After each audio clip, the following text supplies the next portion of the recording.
Guys, this is Kathy with Single Mom Advice again, and wasn't going to make any more videos for a little while, but I have something that keeps popping up in my mind over and over again based on some things that I've seen, and this is with the line of work that I'm in, taking applications. One thing I've noticed is that so many people have steady income. They have credit cards, houses, cars, things like that they pay for, children's college, things like that they're paying for, but they don't have money saved. They don't have a whole lot of savings or anything really stashed away for emergency or anything. So I thought, we're taught over and over again how to spend money. It's put in front of us every day. If you open your email and you've ever signed up for anything, you get those emails that push a product or tell you if there's a sale going on at your favorite store and that sort of thing. So shopping is something that we do really well. We know how to go shopping. We grocery shop, we shop for clothes, we shop for things all the time, right? We're not told all the time, as often or as frequently, what have you, how to save or how do I go about it? I need some kind of general guideline.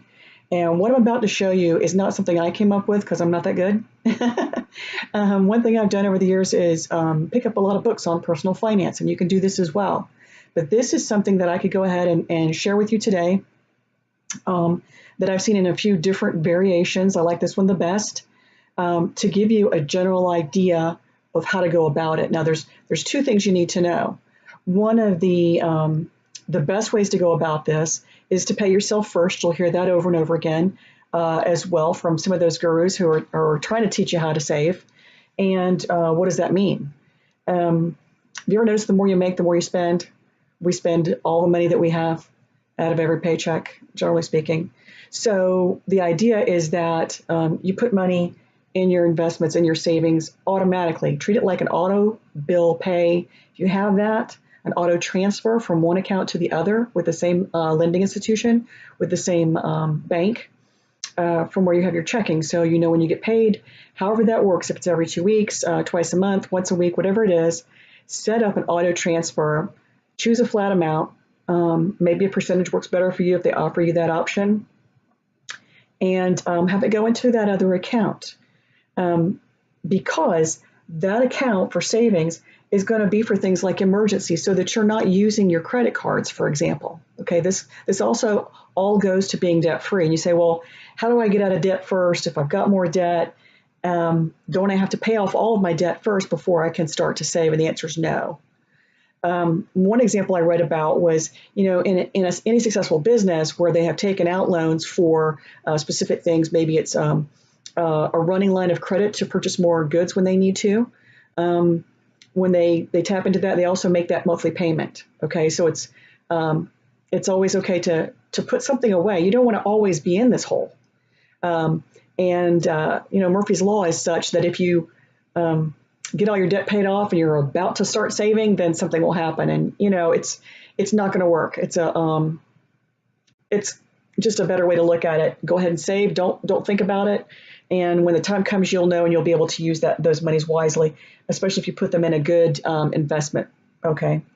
But the general guideline, this is just one general guideline, and that is, we all have needs. We have all of our basic things. We have shelter and transportation and food and medical, whether that's your insurance premium every month or where you're having to pay for your own medical bills, whatever that is.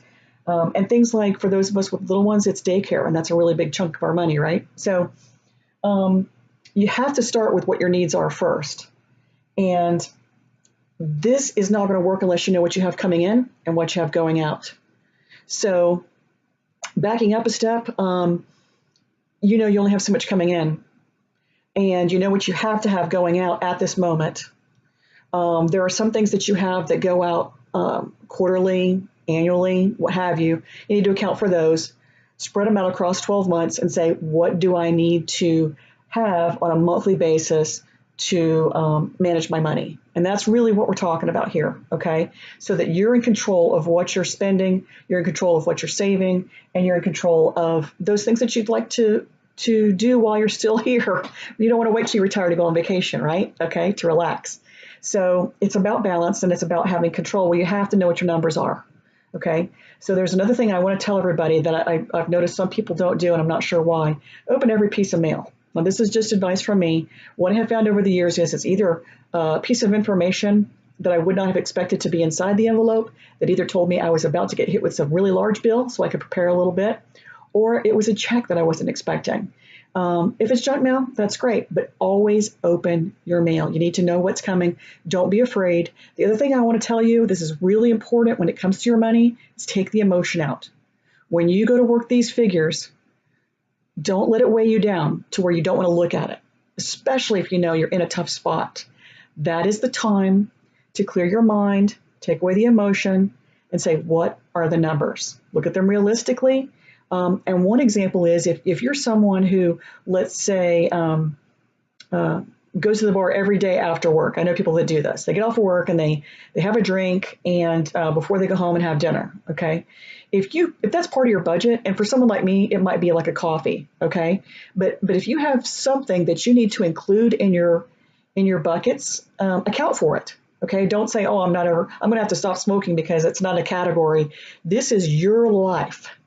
Okay. So, it's going to have some variation on this, obviously, but be realistic about exactly where does my money go, and then think about ways to save. And one good example, I try to tell this to everyone, is if there's something that you get every single day at the gas station, say before you go to work, and you know you're going to drink that Monster drink or whatever it is you have to have. This is just an example. Buy them from the store at home and bring them with you. Because I don't know if you've noticed, but the markup on the convenience stores is for convenience, and you're paying a whole lot more for the exact same product. So, maybe on Sunday before your week starts, go and buy however many of those you're going to drink, whatever it is.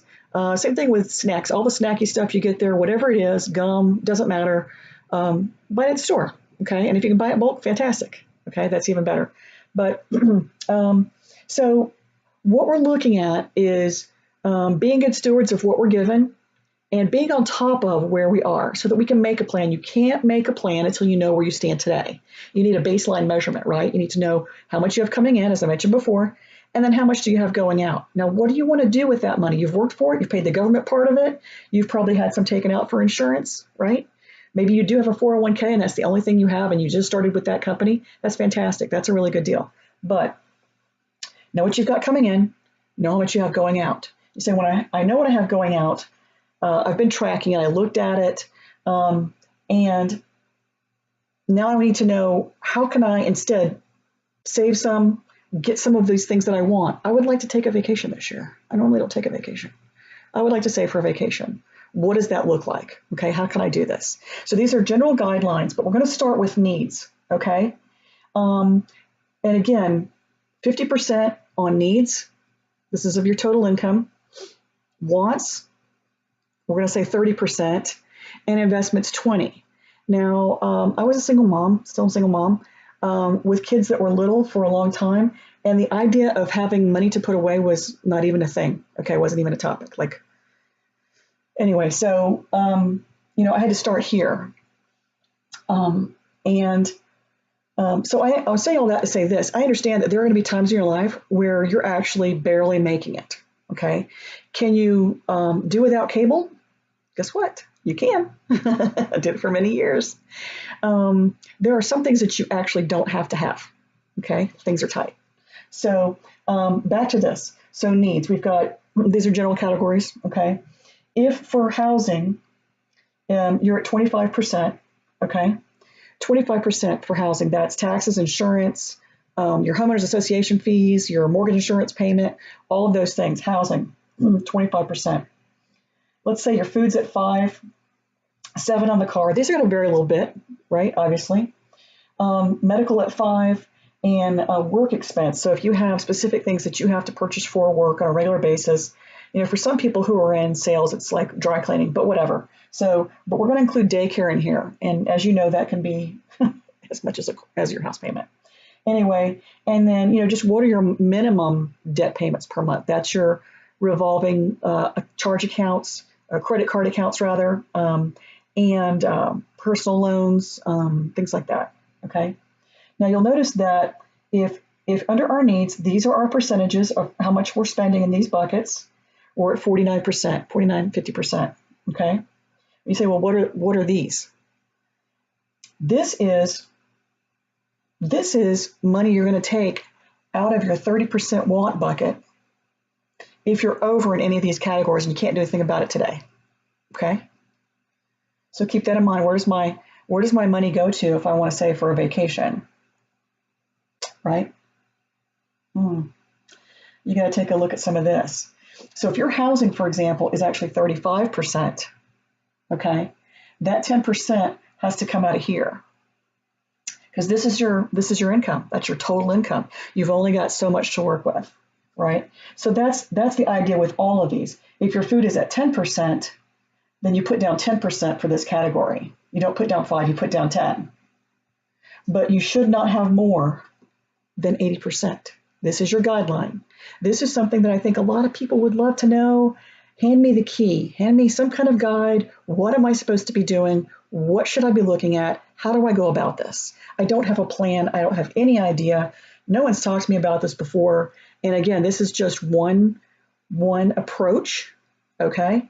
Ideally, if you can put, an extra, let's say 10% towards paying down the debt or your principals, the principal on your debt, that's huge. That'll save you thousands of dollars over time.